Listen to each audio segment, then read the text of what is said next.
Buenas tardes, señores y señores, como siempre.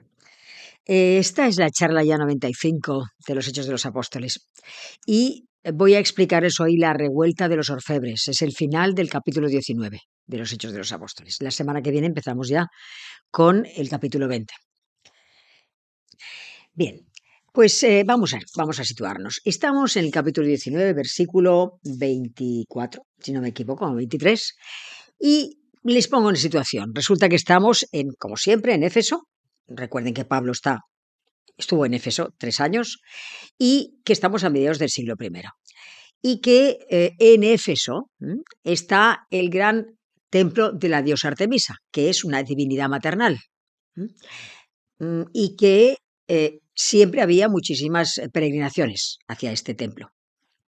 Era un templo enorme, como les dije, era una de las 7 maravillas del mundo antiguo, y que tenía 128 columnas de 19 metros de alto. Imagínense lo que sería esto. Y les comparé este templo tan enorme con una catedral, pues concretamente la catedral de Colonia en Alemania, por ejemplo. Pero compárenlo con una catedral enorme.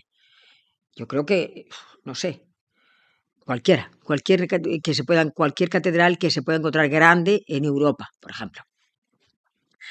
Bueno, pues allí, estaba cerca del circo, y ya verán por qué se lo digo esto, del circo que había en ese momento en Éfeso, que era un lugar en el que cabían entre 20 y 24.000 personas. Pues no estaría muy lejos, estaría como a media cuadra, a media manzana o una manzana. Yo lo digo porque he estado allí. Entonces, el templo está pues cerquísima del circo. Bien, pues claro, alrededor de este templo de Artemisa había una serie de tiendas.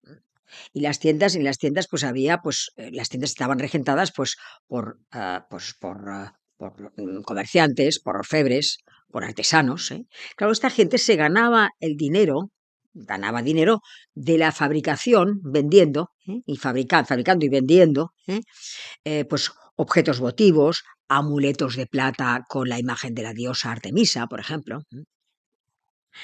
Y claro, tenían mucho miedo este gremio de artesanos de que la religión cristiana se extendiese, porque de hecho se iba extendiendo por todo Éfeso y además por toda la provincia llamada Asia. Claro, la religión cristiana nos dice que se rechaza la adoración a los ídolos. Entonces, ¿qué ocurría? Que resulta que un platero llamado Demetrio convocó a la gente del gremio y les dijo, con mis propias palabras, les dijo, ojo que el negocio se nos va a pique, porque hay un hombre y sus discípulos, que es Pablo, que está predicando una serie de cosas, una religión nueva, que es el cristianismo, según la cual la adoración a los ídolos no es lo adecuado. Y además, les dijo, es que es muy posible que además acaben reconociendo o diciéndonos que nosotros somos como embaucadores sin escrúpulos, porque finalmente lo que estamos vendiendo son estatuillas estatuillas religiosas, pero sin valor. Estatuillas sin valor religioso, digamos.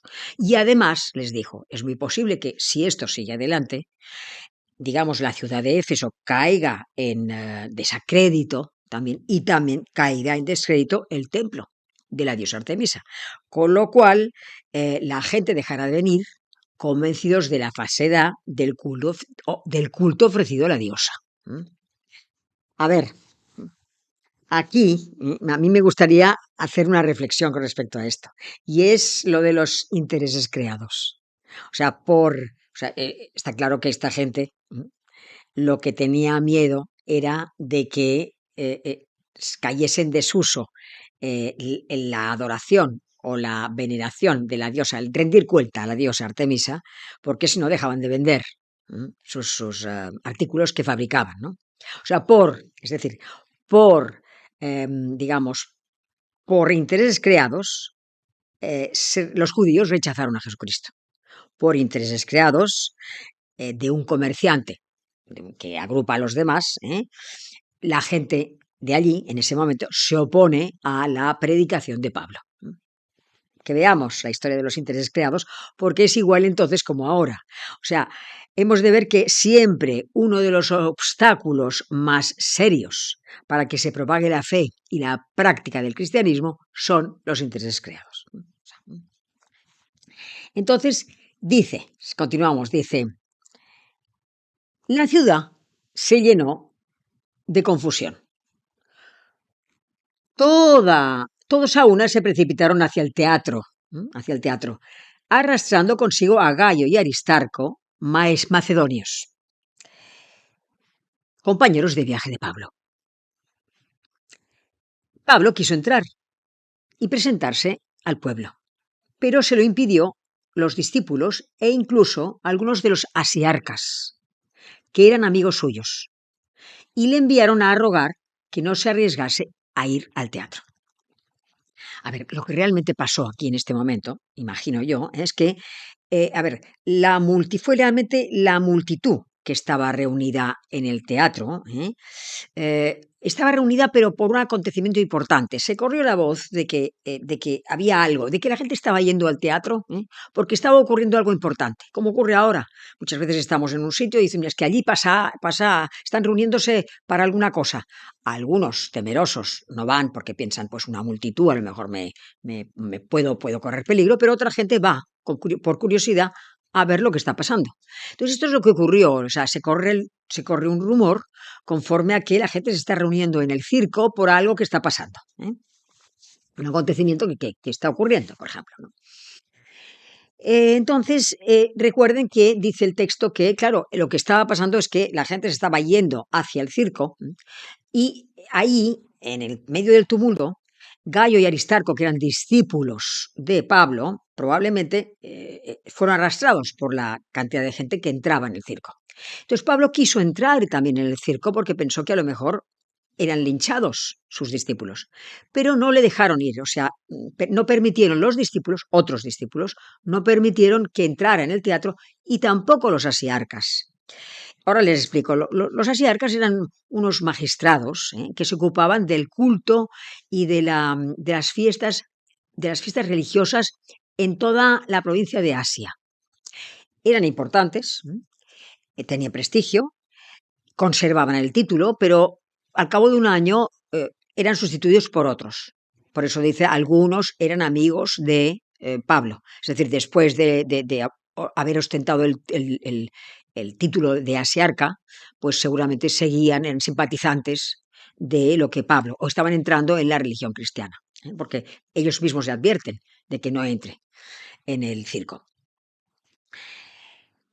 Aquí fíjense, vuelvo a decir lo mismo, la habilidad del platero Demetrio, que vuelve, o sea, estamos hablando de los intereses creados y de la ganancia mermada, con el pretexto de que la diosa Artemisa pierda prestigio. Piensen que era necesario un pretexto religioso para que la gente se alborotase. Entonces, seguimos, dice, unos gritaban una cosa y otros otra. Esto ya en el circo, dice. Había gran confusión. La mayoría no sabía por qué se había reunido, dice. Algunos de entre la gente aleccionaban a Alejandro, a quien los judíos habían empujado hacia adelante. Alejandro pidió silencio y al conocer que era judío, todos a una voz estuvieron gritando durante casi 2 horas. Grande es la Artemisa de los Efesios.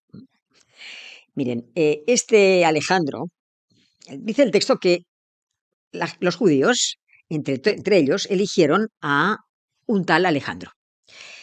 Y que Alejandro, pues, debió ponerse en el centro del circo, que tenía muy buena acústica, dicho sea de paso, para empezar a hablar. Pero ¿de qué debería hablar? Claro, si era judío, seguramente lo que debía querer hacer entender a la gente que entre los judíos y lo que predicaba Pablo no tenían nada que ver, que había muchos judíos que no creían a Pablo. Pero hay una cosa que tienen que entender, que ya lo he dicho otras veces, que es que los judíos no eran bien vistos entre los gentiles. no tenían simpatías entre los gentiles. Y además hay otra cosa, que es que entre judíos y cristianos, los gentiles, es decir, los paganos, no distinguían bien. Entonces, a la que ven que Alejandro, ese hombre, no saben por quién está elegido, pero ese hombre está y quiere hablar de algo, le cortan. Y están rezando casi o hablando casi 2 horas sobre grande es la Artemisa de los efesios. ¿Y por qué se dieron cuenta de que era un judío? Seguramente pues por el acento. Porque aquí te explican que eran los judíos eligieron a una persona que se llamaba Alejandro, que se puso a hablar, pero le cortaron. Seguramente por el acento, él hablaba la lengua, pero por el acento vieron que era judío e inmediatamente pues lo dejaron aparte. Y seguimos con el texto. Dice, cuando el magistrado logró calmar a la gente, dijo, Efesios, ¿quién hay en el mundo que no sepa que la ciudad de los Efesios es la guardiana del templo de la gran Artemisa y de su estatua caída del cielo? Siendo pues esto indiscutible, conviene que os calméis y no actuéis inconsideradamente. Habéis traído acá a estos hombres que no son sacrílegos ni blasfeman contra nuestra diosa. Si Demetrio y los artífices que le acompañan tienen quejas contra ellos, hay audiencias y procónsules que acudan a ellos.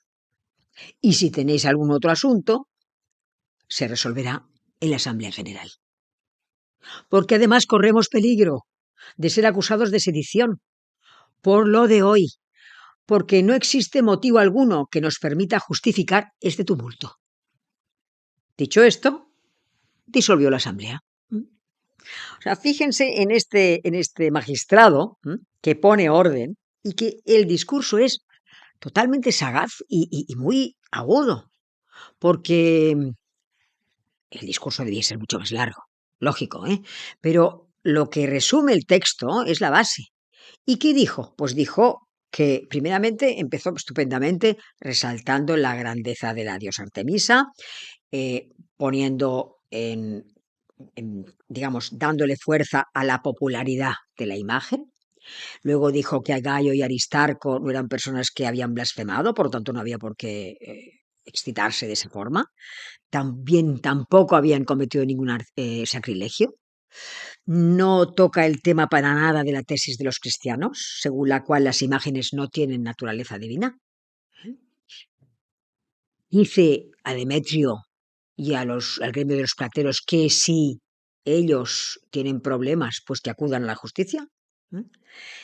Pone orden y disuelve la asamblea. Y esto es lo de hoy, la revuelta de los orfebres. Así acabó. Bien, pues lo dejamos hasta la semana que viene. Empezaremos el capítulo 20 ya. Y ahora vamos a rezar una salve a la Virgen. Dios te salve María, llena de gracia, el Señor está contigo. Bendita eres entre todas las mujeres y bendito es el fruto de tu vientre, Jesús. Santa María, Madre de Dios, ruega por nosotros pecadores ahora y en la hora de nuestra muerte. Amén. En el nombre del Padre, del Hijo y del Espíritu Santo. Hasta la semana que viene, si Dios quiere.